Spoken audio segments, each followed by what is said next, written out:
Senhor presidente, boa tarde. Meu nome é Rodolfo. Primeiro, eu quero agradecer, em nome dos alunos do Poliedro, por essa oportunidade para eles e para nós todos aqui, que é fantástico. Não tem como dizer, expressar em palavras o que significa para eles essa oportunidade. E eu tenho algumas perguntas. É só voltar. É só voltar? Então tá ótimo. E eu tenho algumas perguntas que eu vou tentar resumir em um exemplo para tentar trazer uma parte mais conceitual. Atualmente, tem ocorrido uma série de disputas entre o executivo, o judiciário, o legislativo, e súmulas vinculantes e leis que muitos são favoráveis, contrários. Por exemplo, o atual governador, a questão da lei dos cigarros, se pode fumar, se não pode. Aí vem o legislativo e fala, não, isso é uma atribuição do legislativo, o governador não pode. Como que fica, então, a questão da demanda da sociedade, a pressão em relação a isso e como os três poderes podem, sem romper a ideia do equilíbrio, da autonomia e da harmonia, respeitar essa demanda que a sociedade coloca sobre os três poderes. Não só sobre o executivo ou o legislativo, mas, pelo menos na minha opinião, principalmente atualmente sobre o judiciário, que tem sofrido não um ataque, mas uma exposição muito maior devido a uma série de processos como Daniel Dantas e coisas do gênero. Obrigado. Vamos começar pelo judiciário. Bom, como eu acabei de dizer, todo mundo sabe, o judiciário é parte importante desse equilíbrio de poderes. Porque quando há uma briga, uma disputa, tem que ter alguém que dê a última palavra. Quem dá a última palavra é o Supremo Tribunal Federal. Em qualquer lugar democrático é assim. Ele pode errar. Eles até dizem, nós temos o direito de errar por último. Mas tem que existir alguém que diga, porque senão é quem tem força. Não sendo quem tem força, tem que ser, passando pela Justiça, o Supremo Tribunal Federal. A justiça é muito criticada no Brasil por várias razões, muitas das quais com fundamento. A principal crítica é que ela é muito lenta. Né? A crítica não é feita, na verdade, devia ser feita ao Congresso, que quem define a lei é o Congresso. Né? E no nosso caso aqui, você tem o que se chama muitos recursos. Quer dizer, você começa na primeira instância. Um caso aquele que era do Estado de São Paulo que matou a namorada, como é que chama? Matou lá em Biúna, deu um tiro e matou a namorada. Muito bem. Ele não foi preso em flagrante, depois foi preso, porque não foi na hora, foi preso, foi julgado, foi condenado na primeira instância. Mas tem uma outra dispositiva da nossa Constituição que diz que a pessoa tem a presunção da inocência até, chama-se assim, passar em julgado. Quer dizer, passar por todas as instâncias. Então, se você tem algum recurso, dinheiro para um bom advogado, você apela. E vai de apelação em apelação, passa um tempo enorme, sem que a pessoa vá para a cadeia. E quando vai, tem outras medidas que diminuem muito o rigor da pena. E você, se tiver bom comportamento, tiver isso, tiver aquilo, acaba cumprindo um terço da pena. O que dá sempre a sensação de impunidade, né? Pela lentidão do processo judiciário e pelo fato de que já aí tem uma discriminação de classe, porque você tiver um advogado, dinheiro para pagar. Se você não tiver, tem um defensor público, é verdade. Mas não tem o mesmo empenho, nem a mesma condição, às vezes técnica mesmo, de um advogado bem pago. Né? Então já tem uma distinção de classe, que quem tem dinheiro consegue postergar a decisão, etc, etc. Então há muita crítica nesse sentido. Tem havido alguma reação a isso. Não houve ainda o que é necessário, que é a mudança dos códigos de processo. Tem uma coisa, isso é uma outra técnica, lei de execução penal. É uma lei que precisa ser modificada, porque ela dá margem a muita dilação de prazo, a muito abuso, não sei o quê.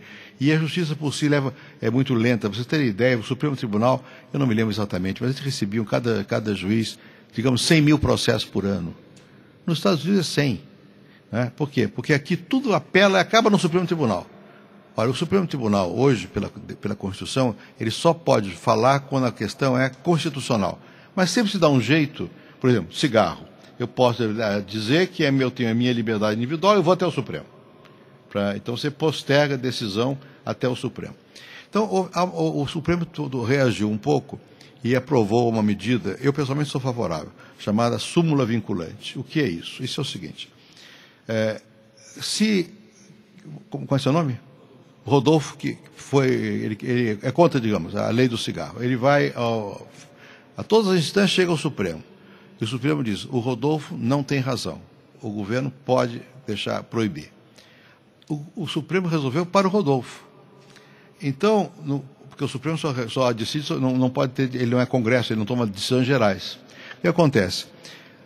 Você, que eu não sei o seu nome qual é, a Flávia vai, também ela é contra a lei, ela vai e entra na mesma questão. Né? E assim são centenas, milhares de questões que já foram resolvidas pelo Supremo Tribunal. Mas como para chegar até lá leva muito tempo, ele está proibido de fumar, mas você não, até que chegue lá. Bom, então o que o Supremo resolveu? Que quando ele toma certas decisões com a maioria de votos, e toma um certo número de vezes, ele faz uma reunião dos ministros supremos, os 11 ministros supremos, e fazem uma súmula, um sumário da decisão. E dizem, olha, essa decisão vincula todas as demais decisões. Quer dizer, o juiz de primeira instância não pode falar diferente de mim. Bom, isso provoca, portanto, uma decisão mais rápida. Ou melhor, impede que haja muitas tricas e futricas, porque já se sabe, quando chegar no Supremo, já está decidido. Bom, aí quem quer? Os advogados não gostam disso. Por quê? Porque os advogados gostam de que quanto mais querela, melhor, porque eles ganham dinheiro também. Né? Quanto mais puder instâncias, melhor. Então, qual é a objeção a isso? Mas isso impede que o juiz da primeira instância vote de acordo com a consciência dele. E a consciência do juiz é sagrada. Aí é o individualismo extremo. Quer dizer, tem que defender que cada juiz tem o direito a ter a sua liberdade e ele não pode... Bom, tudo bem, mas o preço desse individualismo extremo, dessa liberdade do juiz, é a indecisão social, total. Então o Supremo colocou essa súmula vinculante, então começou agora a fazer súmulas vinculantes, é isso que significa. Bom, e vocês viram que houve até recentemente uma briga entre o presidente do Supremo, na verdade, e um juiz aqui de São Paulo. Por quê? Porque o presidente do Supremo, ele deu um mandado de segurança, um habeas corpus, não me lembro, ao Daniel Dantas. O que é isso? Esse Daniel Dantas, que é um banqueiro, estava sendo processado e em março desse ano, temendo que ele fosse preso, tinha feito um pedido de habeas corpus preventivo. Né? E esse pedido foi sendo negado em várias instâncias e ele foi recorrendo. Então, quando ele foi preso, estava no Supremo a decisão. E o Supremo tomou a decisão de que ele tinha direito ao habeas corpus. É claro que, como nós temos um país no qual as pessoas não confiam muito, como eu disse aqui, na igualdade da lei, acham que tudo é privilégio, a sociedade torce para que o sujeito vá para a cadeia. Mas o juiz não pode torcer para que vá para a cadeia. Tem que ver, tem fundamento de ir para a cadeia mesmo? Quer dizer, porque como estava ainda em fase de inquérito, né, e como, no caso específico, a pessoa tem casa, tem endereço, tem não sei o que lá, né, não há razão para ficar preso. Ou melhor, pode ficar preso um certo número de dias no inquérito, são 5 dias, não me lembro quando, mas não pode, porque senão você tem um arbítrio. Agora, veja o risco que existe em uma sociedade como a nossa.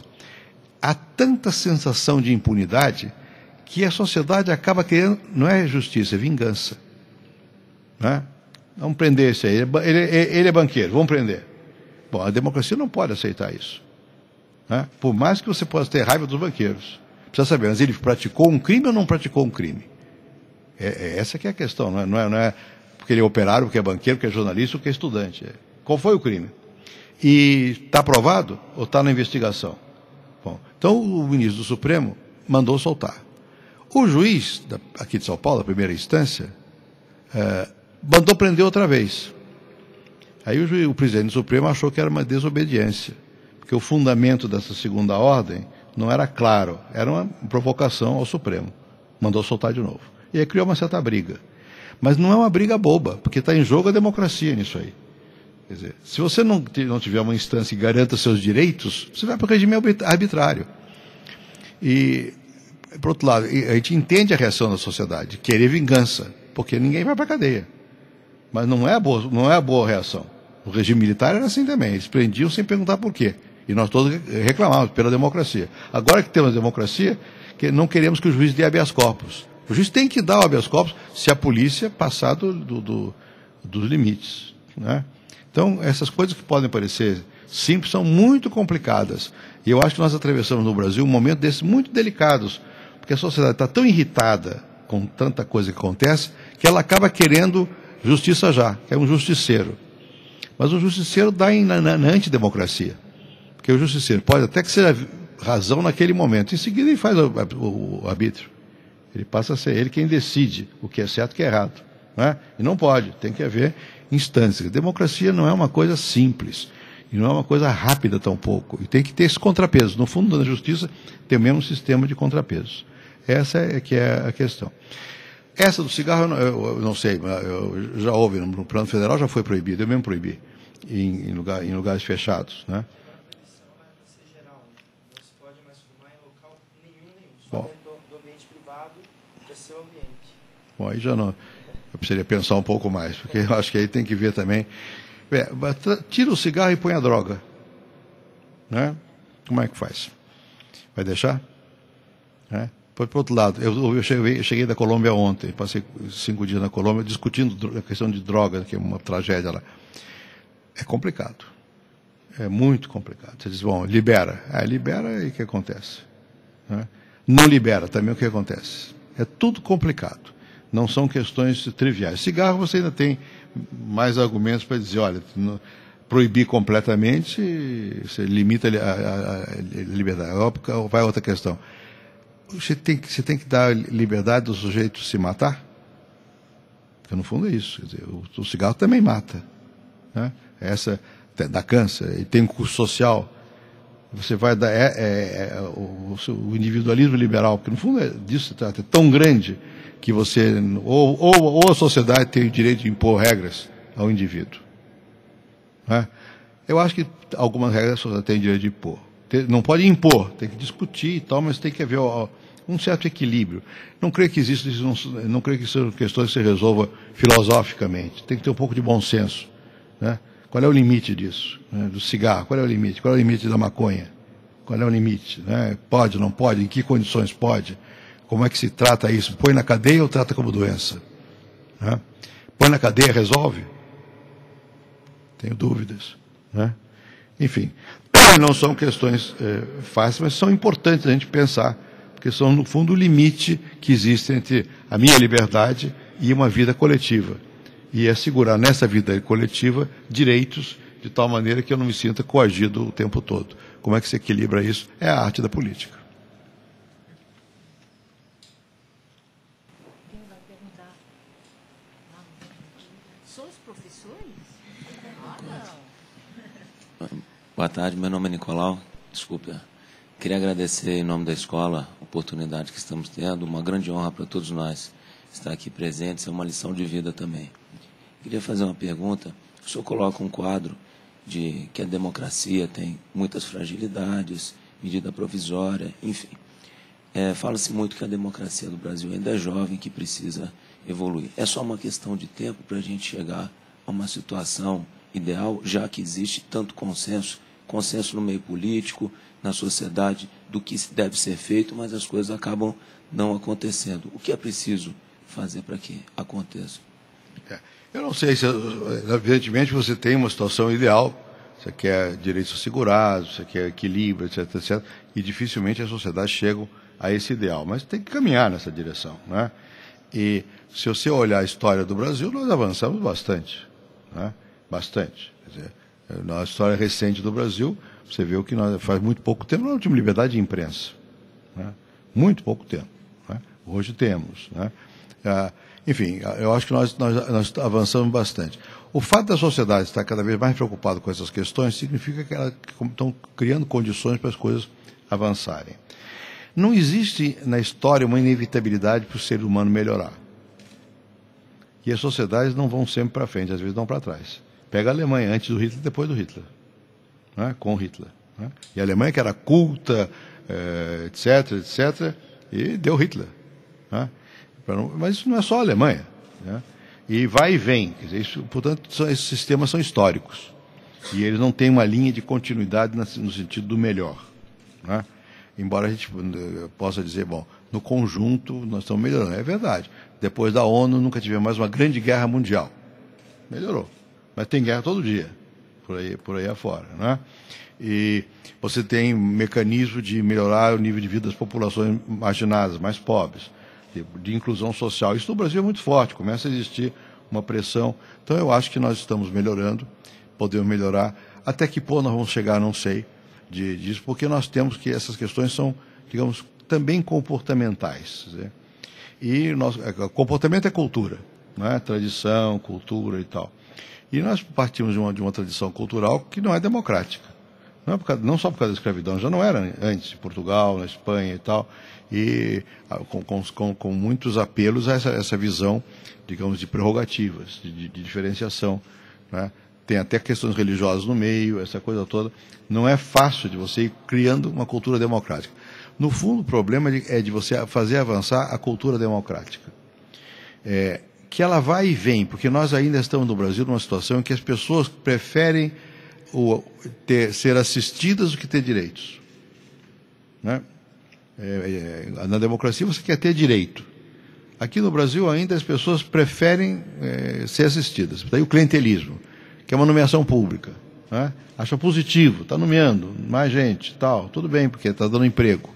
Né? É verdade, mas será que precisa aquele, não pode ter outro e tal? As pessoas querem criar laços de dependência, o que não é democrático. Digamos, isso não é genérico, isso a sociedade não é homogênea, a nossa também não. Mas ainda não existe uma consciência democrática forte. Eu acho que para você poder avançar mais, você precisa ainda de muita pregação no sentido profundo da democracia, da igualdade de direitos, para não falar das outras igualdades, mas pelo menos a igualdade de direitos, como que é o fundamento efetivo de você ter uma sociedade mais democrática. Acho que estamos avançando, mas precisamos insistir muito mais ainda. E os jovens, os mais jovens, opa, vamos lá, 1, 2, 1.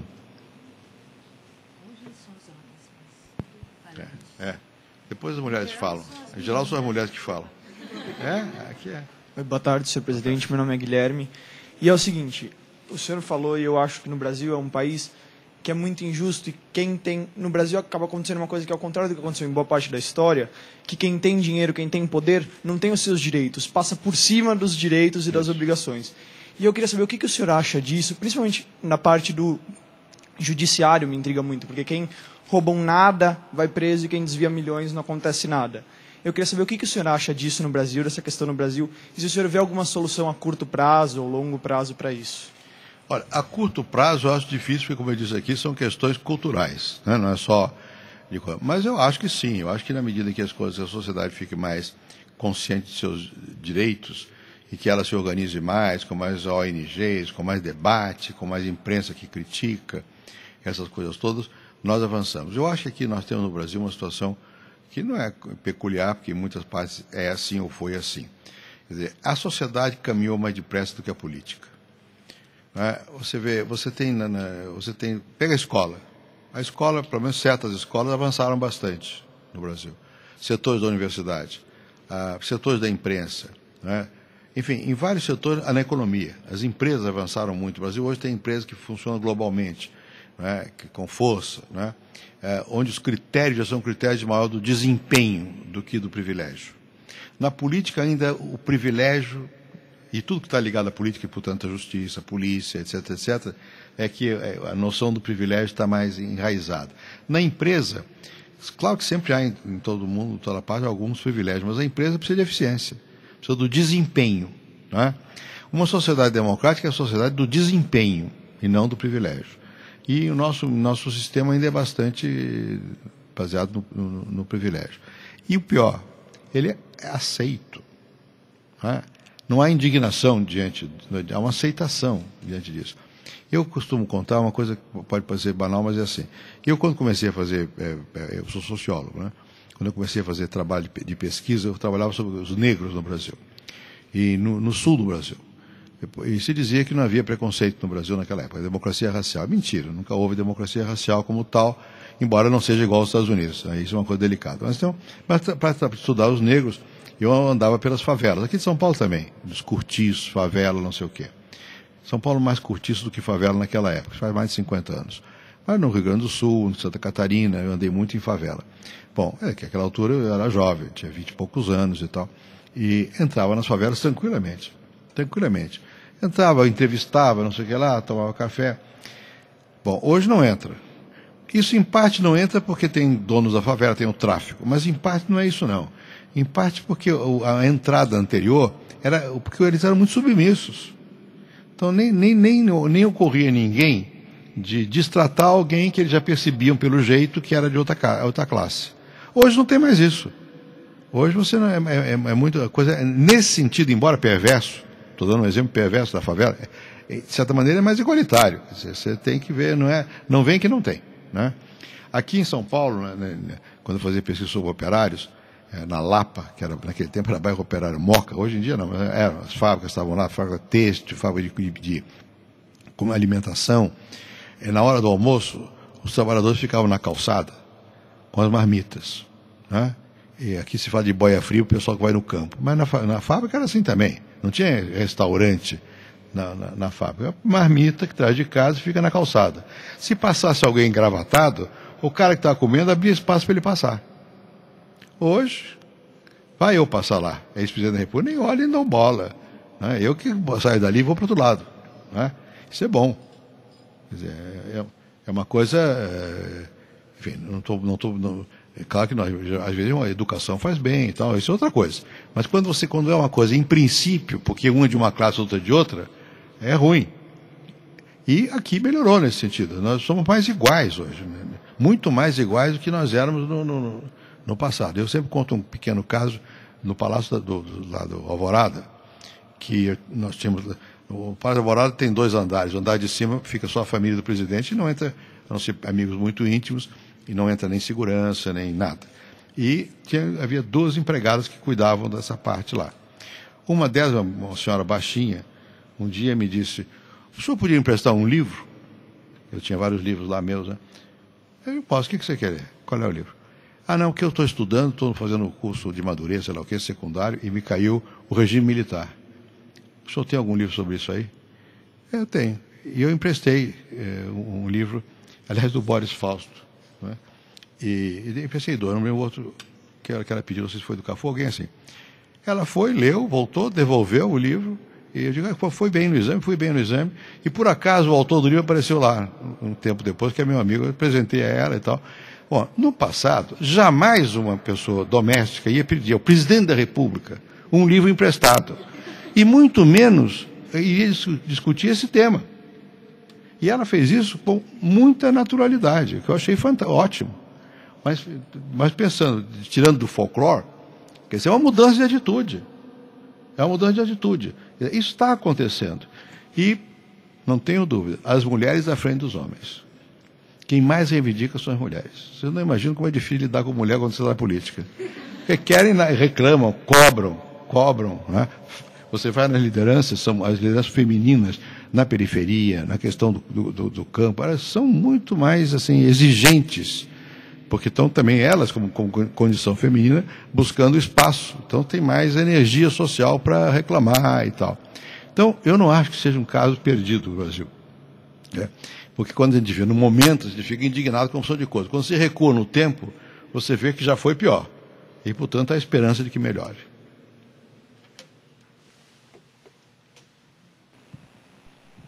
Boa tarde, senhor presidente. Meu nome é Maurício.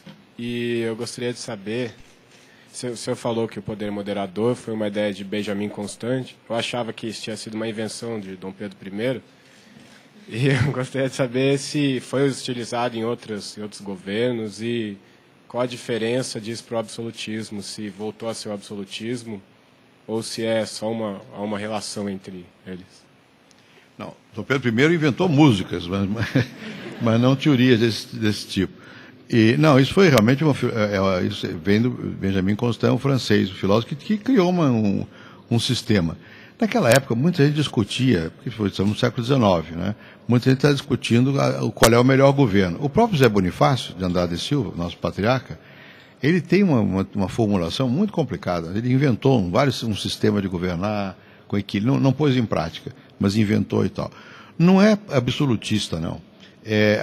A ideia do Benjamin Constant, aqui no Brasil teve esse caráter um pouco mais intervencionista do imperador. A ideia era outra. No fundo, era que o imperador tinha um poder simbólico. E como ele só tinha esse poder simbólico, ele não podia ser responsável pelos atos do governo. Era o ministro que era responsável. Ele era só simbólico. Né? E era, portanto, neutro. Portanto, ele não poderia se meter. Por exemplo, a rainha da Inglaterra. ela todo ano, ela lê uma chateação enorme lá, um papel, como está no Brasil. O Brasil, só que no Brasil, só uma historinha, o presidente da República do Brasil não vai ao Congresso, desde que Dom Pedro I fechou o Congresso. Então houve uma briga lá e nunca mais o Poder Executivo vai ao Congresso. Eu fui senador, eu ia ao Congresso todo dia. Depois de presidente não pode ir ao Congresso, a não ser para jurar, no primeiro dia. Ele manda ao Congresso uma mensagem todo ano. E quem lê é um ministro. Na Inglaterra é a rainha. Ela vai ao Congresso, ela lê uma mensagem, mas quem escreve não é ela, é o primeiro-ministro.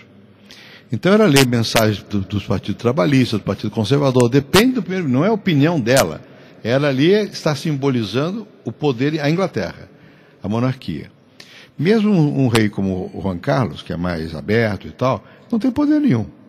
Ele não pode se meter no dia a dia da política. Porque para que ele se serve?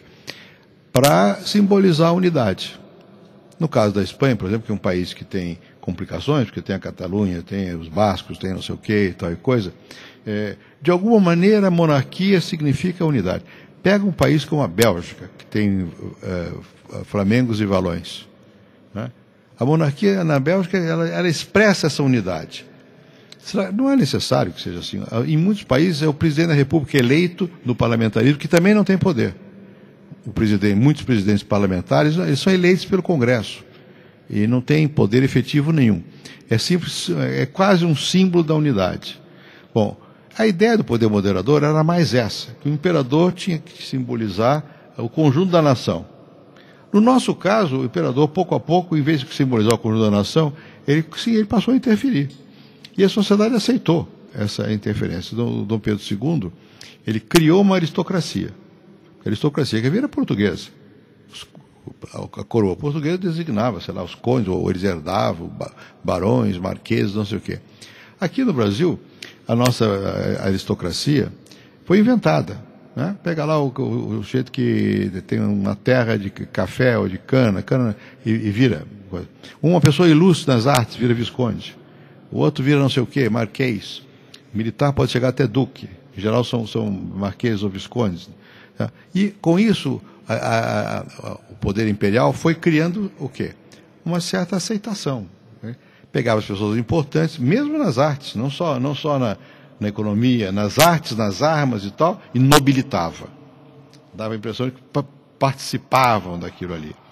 E o imperador foi bastante hábil nesse sentido. Né? Ele inventou uma nobreza que nunca houve. Né? E o pessoal acredita, até hoje tem quem pense. Né? Mas com isso ele criou, digamos, aceitação. E ele passou a ter aceitação, a interferência no Congresso. Como o imperador, Dom Pedro II, era um homem ilustrado, ele era um homem bastante culto, falava 10 línguas, não sei o quê, e tal. Ele lia, ele conhecia o mundo todo. E ele é de uma família bastante... Ele é o que é de mais importante na Europa. Ele é Habsburgo, é Bourbon, tudo. Todos os grandes, ele é descendente dessa gente, ele tinha uma noção dessas coisas. E também tinha uma visão ilustrada, ele queria avançar mais na questão da educação, opção de coisas, e achava que era bom que houvesse alternância de poder.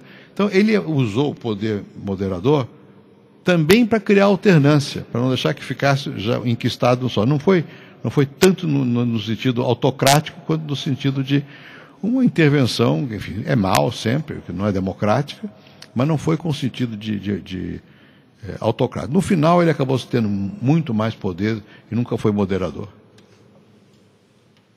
Pronto. Primeiro, variar o tom.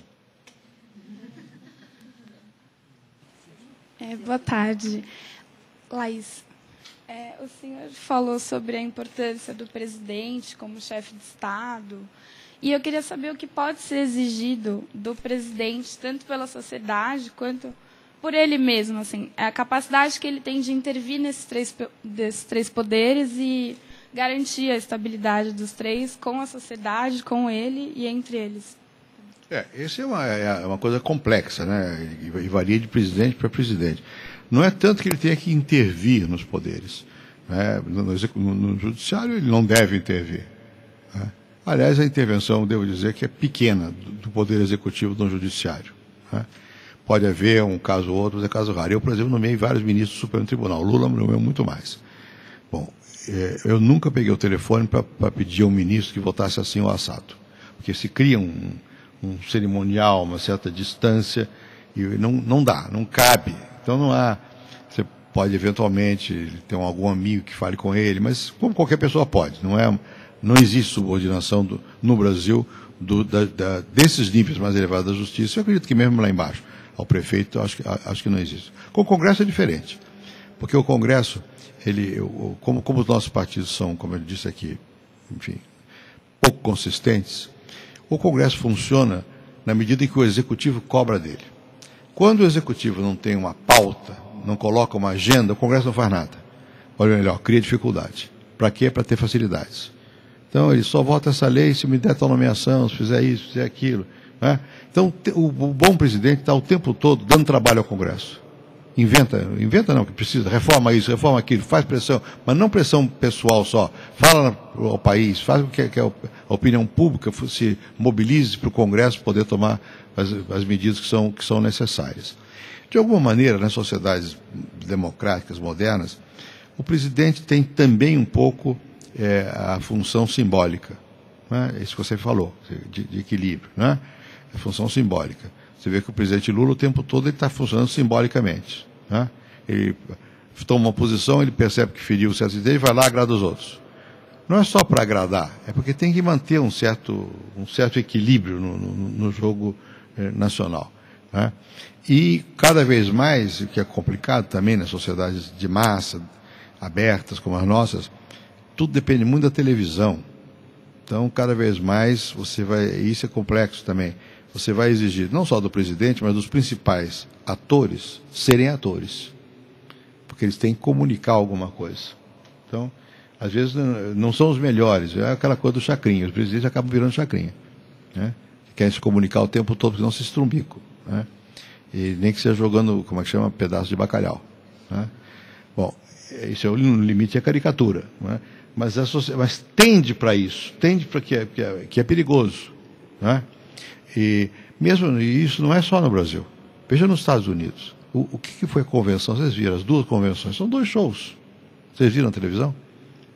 É uma coisa fascinante. São 2 shows dos republicanos e dos democratas, né? Sempre vem a família do presidente, a mãe, a tia, não sei o quê, focaliza e tal, coisa, fala, tem aqueles valores americanos que são representados, assim, né, o tempo todo. Agora, essa senhora que o McKinney inventou, ela vem, uma guerreira, não sei o quê, mas tem um neto que é filho e tal, e aparece na televisão. Quer dizer, existe uma instrumentalização da vida da pessoa, que não tem nada a ver com as ideias dele, com o desempenho dele. Isso não é só no Brasil, é um problema para a democracia. O que é democracia no mundo de hoje, em que você tem tanta capacidade de produzir emoções, né? E que você não funciona se não produzindo emoções, e não necessariamente bons resultados, né? Agora, qual é a solução? Não sei, porque talvez não quer dizer, então é melhor não ter democracia? Não, tem que haver, e vai haver, provavelmente, hoje, por exemplo, quando você tem crescentemente ligação pela internet, não sei o quê, talvez esse espetáculo seja compensado por algum outro tipo de comunicação que seja menos espetaculoso. Não posso prever o futuro. Mas há sempre essa função que você mencionou aí, do presidente, tem que ter alguma função simbólica, né? E tem que ter a capacidade de não intervir demais. Porque a força do presidente é muito grande, né, no mundo contemporâneo. Na medida em que os congressos, como é o nosso, perdem força, quem cresce é o presidente. Tanto assim que frequentemente o choque é da justiça com o presidente. O que é um choque muito ruim. É um choque muito ruim. Mas é isso, porque o Congresso... nesse tripé, há um pé que nós vamos ter que mexer mais depressa. Que não é o presidente nem a justiça, é o Congresso. De alguma maneira, eu sou favorável a mudar o sistema de voto. Eu sou favorável ao voto distrital, não porque eu acho que ele resolva tudo, mas para mudar o que está aí. Para dar um choque, um tratamento de choque no que está aí, porque o que está aí não está funcionando. Então tem que inventar alguma outra coisa, né? As sociedades não mudam quando a gente quer. E nem muda a cada momento. Há uma série de acumulação de disfunções. Chega um momento que não dá mais, né? Todo presidente tenta mudar o sistema político, e depois recua, porque ele percebe, se eu for por aí, eu vou perder. eu vou piorar, não vai melhorar. Há muito tempo que a mãe de todas as reformas é a política, mas não se faz. E quando se manda para o Congresso, eu mandei várias, morre no Congresso. Não chegam a prosperar. Até quando? Vai chegar um momento que não vai poder ser assim, vai chegar um momento que vai ter que reformar, né? Vai ter que mexer. Mas isso isso vai depender sempre, eu acho que sempre haverá essa função do presidente, que é simbólica. Por outro lado, ele tem que ter a capacidade de levar a agenda ao Congresso, fazer com que o Congresso funcione numa agenda. O Congresso não funciona na agenda se o presidente ficar só com o Congresso, tem que falar com o país e tem que trazer as questões para o país, não no sentido de fazer espalhafato, demagogia, mas colocar os problemas, colocar opções ao país. Se o presidente for realmente democrata, ele deve colocar opções ao país e motivar. Isso também, como eu disse, é questão de momento, de acúmulo de disfunções e de sorte. E naquele momento ter um presidente que tem essa capacidade. Mas a história é assim, ela não avança, não tem uma regra, não tem uma lei. Num dado momento depende de circunstâncias. 1 e 2 lá. Tem uma lá atrás. André? Vocês são altos, hein? Nossa Senhora. Que coisa, hein? Então, olha para os professores, olha de cima para baixo. como já foi dito, a democracia aqui no Brasil é uma democracia muito frágil, até por ser uma democracia nova, e diferente dos Estados Unidos, aqui o voto é obrigatório. E até que ponto esse voto obrigatório é um ponto positivo para a evolução da política? Se é que pode acabar fazendo que as pessoas votem sem conhecer os candidatos? Eu acho que a essa altura nós já podíamos pensar em deixar o voto não obrigatório. O voto foi obrigatório como uma reivindicação democrática, porque era para entrar mais gente no sistema de voto, o que foi bom. E, na verdade, hoje o Brasil é uma grande democracia eleitoral. Tem 125, 130 milhões de eleitores, uma coisa enorme. Mais de 100 milhões de eleitores. Bom, na verdade o voto é e não é obrigatório. Porque se você não votar, não acontece nada. A menos que você seja funcionário público ou queira tirar passaporte. O funcionário público não recebe salário. E o passaporte ele pergunta, fora disso não acontece nada. Porque tem uma multa que ninguém cobra. E as pessoas votam. Talvez porque pensem que é obrigatório, mas não tem penalidade para quem não votar. Não é? Então, mas de qualquer forma, eu acho que nós já podíamos, não haveria riscos mais de dar liberdade de voto. No passado, eu acho que era importante ser obrigatório para ensinar a votar. Hoje as pessoas sabem, quer dizer, que é importante e tal. Não sabem ainda muito bem, suponho eu. Mas no fundo, eu respeito muito a opinião popular, mesmo quando é contra mim. Porque eu acho que estão expressando alguma coisa. Não sou assim, não acho que seja tão cego o voto assim. Pelo menos nas questões centrais. Para o deputado é mais cego, sabe menos. Para o governador, para o presidente já é mais, enfim, é uma escolha efetiva. Né? Você pode gostar ou não gostar, mas é a escolha do povo e a democracia é isso. Então eu acho que não vejo tanto inconveniente em que mesmo gente que aparentemente não tem tanta informação, tem alguma que vote. E nos Estados Unidos a participação é decrescente. Também não é bom. Quer dizer, há um certo desinteresse da população no voto e tal. E não sei como, na Europa eu não sei como é que funciona, se é obrigatório ou não. Enfim, eu seria favorável no Brasil a que nós já deixássemos ao arbítrio de cada um ir votar ou não ir votar, estimulasse ao voto. Eu acho que a maioria vota. Eu acho que pode perceber que dia de eleição no Brasil é dia de festa, não é dia de briga. Apesar de todas as facções e tal, a polícia sai da rua, porque pela lei, e quando a polícia sai da rua, melhora, né? Diminui a violência. Olá, senhor presidente, boa tarde. Olá, boa tarde. Bom, eu acho que assim, nós como estudantes aqui, meu nome é Felipe, esqueci de falar, desculpa. Nós como estudantes aqui, acho que nós somos muito idealistas, né? E acho que o senhor, como já foi também líder estudantil, nós, assim, depois de assistir uma aula de história, uma aula de geografia, nós vemos que o Brasil nem sempre seguiu os caminhos mais convencionais, assim, né, da história.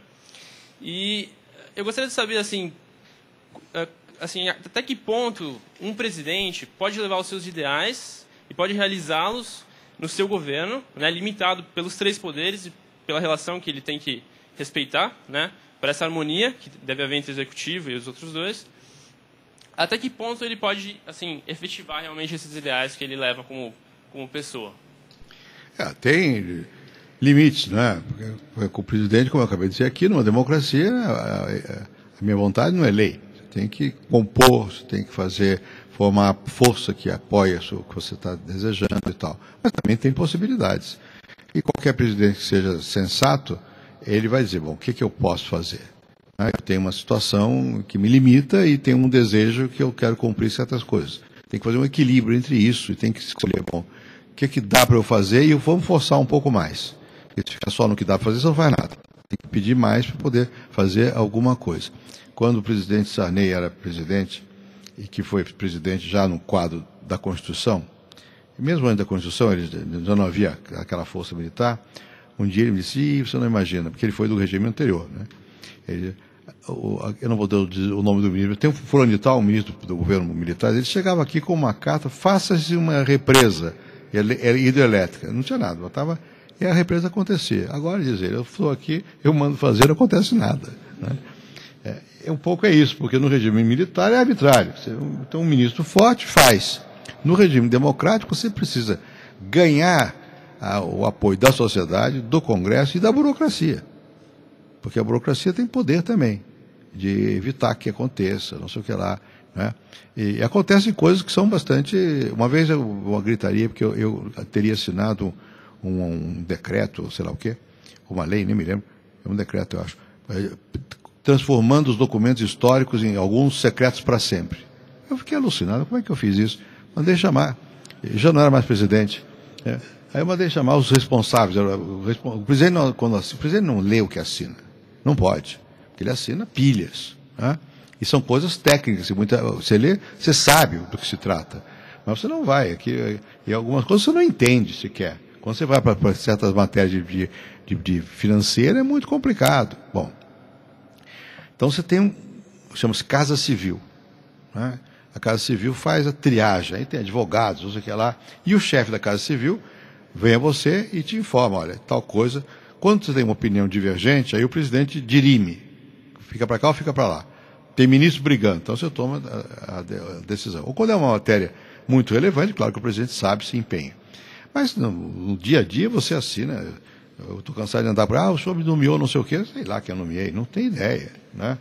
Bom, e aí eu chamei o ex-chefe da Casa Civil, eu digo, que negócio é esse aqui? O que eu fiz aqui? Ele foi verificar e também não sabia. Bom, aí foi ver, não era ele, era na Casa Militar, que é uma outra parte do governo. Aí o chefe da Casa Militar disse, mas eu também não vi isso. Não tinha assinatura.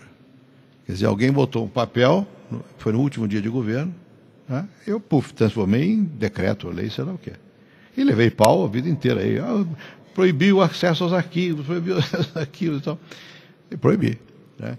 Bom, mas então, isso é um caso extremo, e é no último dia, né? No último dia de governo, aquela pilha imensa de coisas, você vai... Aí sempre tem, isso é burocracia. É uma burocracia que tem interesse nisso, no caso, e tal, e coisa. E é verdade que o presidente Lula pode mudar por decreto, não mudou. Mas porque a burocracia não deixa, né? Então você não pode tudo que você quer, né? E muitas vezes você não sabe, você não é informado, por má fé ou não. Quando houve quase apagão no Brasil, eu não sabia que os reservatórios estavam a perigo. Eu não sabia, né? Por quê? Porque um ministro proibiu que eu fosse informado, porque ele achava que ele ia resolver aquilo que passava o tempo, chovia e acabava. Não queria dar uma dor de cabeça ao presidente, porque é uma coisa gravíssima, né? Então, acontecem coisas dessa natureza, né? E olha que eu não sou um presidente não alerta, eu sou mais ou menos, sei mais ou menos as coisas, né? Eu conheço o beabá.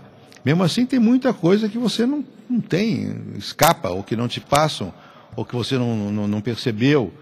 Enfim, tem as limitações de todo comando, né? Agora, tem o que você pode fazer. O principal a fazer é o que eu disse há pouco, abrir um horizonte para o país. O que você vai ser no futuro? Qual é a sua agenda? Como é que que país você está construindo? Não é tanto o que está o dia a dia. O presidente não deve ser do dia a dia.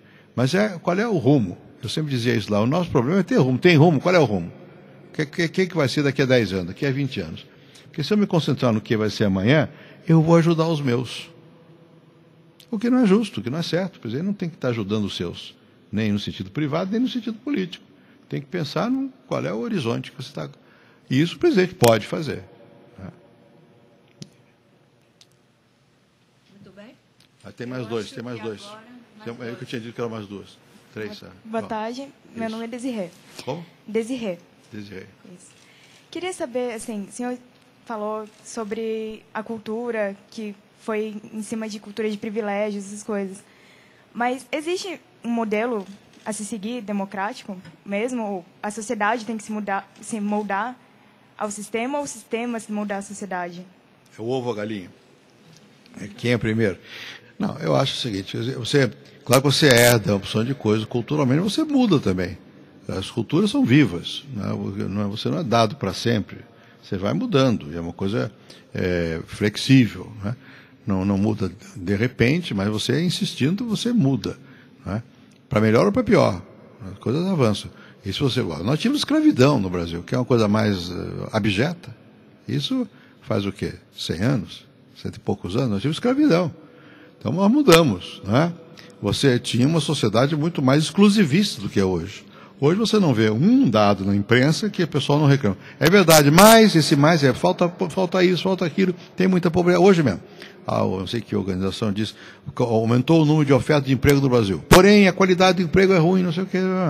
Claro que o governante fica irritado. Mas eu estou melhorando, ainda vem dizer que está ruim. Mas a função da imprensa e da oposição é dizer que está ruim, para poder melhorar, né? E assim é que vai andando. Não há nenhuma sociedade em que essas coisas sejam perfeitas, né? Até porque quando o ser humano tem essa capacidade, que é extraordinária, de querer mais. Ele sempre vai pedir mais, né? Então você vai lá nos Estados Unidos, as críticas que eles fazem são violentas contra os privilégios que existem, a sociedade discriminatória, tem gente na pobreza, como é que chama isso, assistência social, assistência de saúde não atinge a todo mundo. Reclamam muito. E com razão, porque querem mais, né? Mas acho que nós não estamos condenados a repetir a cultura. A cultura, por definição, é alguma coisa que se transforma, né? Então, não acho que a gente deva se desesperar pensando não vamos nunca chegar no ideal. Talvez no ideal não, porque o ideal vai mudando também. Mas vamos nos aproximando. A última aqui. Oi. Boa tarde, meu nome é Natália e, na verdade, tenho várias dúvidas e... Uma por uma, senão eu fico na dúvida eu. Uma só, tudo bem. Na verdade, eu queria saber, por exemplo, atualmente, assim, no Brasil, qual seria a ênfase que teria que dar para alguma coisa que não estão dando muito, mas que seria primordial, sei lá, para um crescimento maior, sei lá, na economia e que... uma coisa meio utópica, mas se o senhor estivesse agora, sabe, governando, o que o senhor daria, tipo, uma ênfase, enfim, para um crescimento possível? Bom, se você quisesse restringir a questão do crescimento, eu diria que no Brasil você tem que aumentar a poupança e, portanto, tem que também diminuir o gasto fiscal, o gasto do governo. O governo está gastando muito mais do que a taxa de crescimento. Então, isso aumenta o consumo, dá um certo tipo de crescimento, mas é um crescimento que vai dar problema mais adiante. Então, eu acho que teria que aumentar o investimento. No investimento, tem áreas que são fundamentais, que são as áreas de infraestrutura que estão um pouco, digamos, a gargalos. Os portos, as estradas, a energia, etc, etc. E, no meio de tudo isso, o que é mais importante a longo prazo é a educação. Saindo do estrito senso do investimento e pensando na sociedade mais do que na economia, é na educação. Agora, a educação não é só questão de dinheiro, é questão de tempo, de qualidade do ensino. Tem que melhorar os professores, o nível dos professores, né? Melhorar o salário, esse tipo de questão. Eu acho que o Brasil hoje tem uma condição relativamente boa, porque eu acho que os motores da economia estão bons. Quer dizer, os nossos problemas são muito mais institucionais. É mais o governo e as instituições que não estão avançando com a mesma velocidade da economia. E como agora, o Brasil é um país que tem uma riqueza agrícola muito grande, que hoje conseguiu se industrializar, que na área de serviços tem também um avanço imenso, graças à generalização da internet crescente, né? E, enfim, temos serviços modernos e tal, e temos riquezas importantes. O que vai fazer com... Agora, essa questão do pré-sal do petróleo, isso é uma coisa importante. O que vai fazer com isso? Né? Já estão botando o carro diante dos bois, no meu modo de entender. Estão querendo saber no que gasta, tem uma empresa pública ou não. Bom, primeiro você saber que petróleo é esse, tem mesmo, a que preço ele pode ser extraído. Né? Segundo, se for verdade, deve ser. Não é? O que fazer com isso? O petróleo pode ser uma salvação ou uma tragédia. Né? A maior parte dos países é uma tragédia, porque o petróleo rende muito dinheiro, aumenta muito a corrupção, né? E diminui a capacidade produtiva do resto da sociedade. Mas não é necessário que seja assim. Aqui agora se fala muito do modelo norueguês. O que a Noruega fez? A Noruega pega o dinheiro que rende o petróleo e ela põe num fundo fora da Noruega, não usa no dinheiro local. Se você trouxer o dinheiro do petróleo para cá, explode a inflação. Né? Então, ela não entra com esse dinheiro, fica fora. Ela usa apenas a renda do dinheiro. Por quê? Porque eles olham, o petróleo acaba. E a Noruega não vai acabar. Haverá gerações futuras. Então, nós temos que usar, não tudo e não de uma vez, mas pensando no tempo, na geração futura. E vamos usar uma parte dessa renda para resolver algumas questões. A Noruega já tem quase tudo resolvido. No nosso caso, nós temos que tomar opções. O governo tem que abrir uma discussão. Qual é a opção? É realmente educação? Qual? Que tipo? É pesquisa? No que é? Ou será para acabar com a dívida como chama, da não tributária, de previdenciária? Né? Ou a dívida interna? Tem muitas coisas. Dá para fazer tudo? É preciso fazer um pouquinho de cada um? Como é que é o melhor caminho? Ninguém sabe, porque não foi debatido. Esse é o tema que, por exemplo, que eu acho que o governo precisa abrir. Em vez de abrir uma agenda e discutir com o país. O que vocês acham que é melhor? Não é uma resposta fácil de antemão. Né? Não esquecendo nunca que tem que pensar, não é na boa economia, na boa sociedade. Né? Quer dizer, uma boa sociedade é o que com a economia funciona, porque às vezes a economia no Brasil, no tempo da ditadura, nós crescíamos a 10% ao ano. Mas era uma ditadura. Não é bom. Né? Quer dizer, não necessariamente ao crescer a 10 tem que ter ditadura. Pode crescer a 10 sem ter ditadura. Eu não tenho essa obsessão por taxas tão elevadas. Nós não podemos crescer a 10. Nós não temos... Estoura tudo.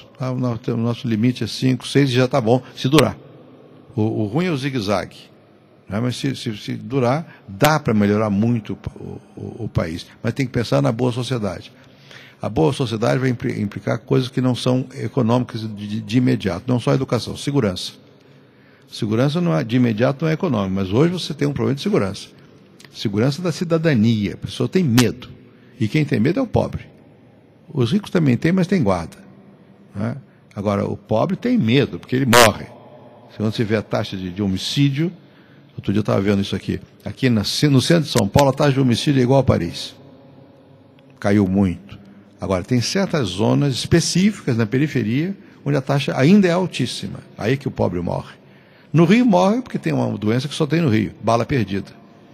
Que eu estou dizendo a vocês que eu voltei da Colômbia. Ninguém tem medo de bala perdida na Colômbia, porque eles dão um tiro naquela pessoa que eles querem. Tem um objetivo, é avisar. No Rio você morre, bala perdida, sim, morreu. Como morrer de bala perdida? É uma loucura isso. Quer dizer, é uma falta de segurança cidadã. Não é? Então, essas questões são tão importantes quanto a taxa de crescimento. E, claro que elas são mais fáceis de serem resolvidas se você tiver uma sociedade mais rica. Enfim, tem muita coisa. Mas aí tinha que falar a tarde inteira, e não seria eu que tinha que. Nós tínhamos que conversar com o país, porque essas coisas não é um presidente. Se o presidente não é capaz de perguntar, se ele só der a resposta, não é um bom presidente. Porque ele não está motivando o país, ele não está deixando as pessoas entenderem o porquê. Ele está somente no chicote levando para uma certa direção. Pode até dar certo, mas o caminho não é o melhor.